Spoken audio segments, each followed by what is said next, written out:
Eh bien, il faut dépenser moins. On gagne moins, on dépense moins.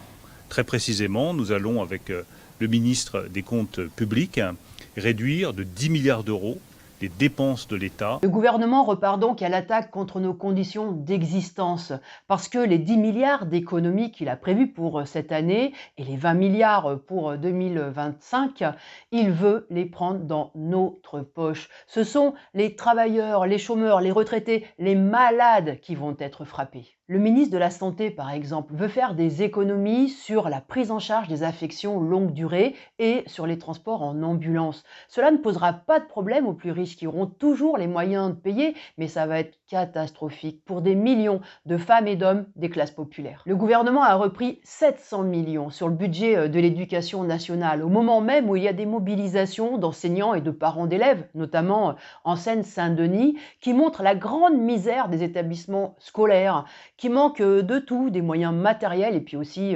d'enseignants.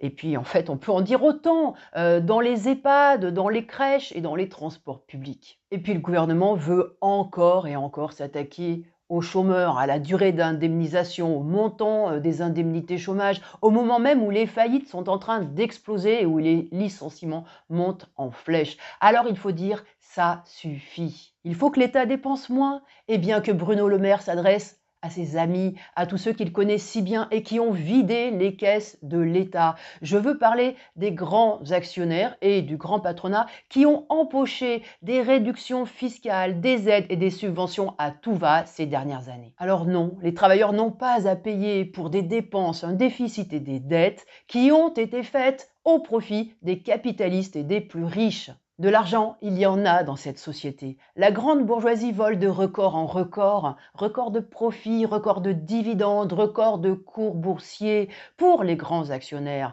L'heure n'est pas à l'austérité pour Bernard Arnault, qui est à la tête d'une fortune de 200 milliards. L'heure n'est pas à l'austérité. Et pour les PDG grassement payés, l'heure n'est pas à l'austérité. Je pense au PDG de Stellantis, Tavares, qui touche 100 000 euros par jour.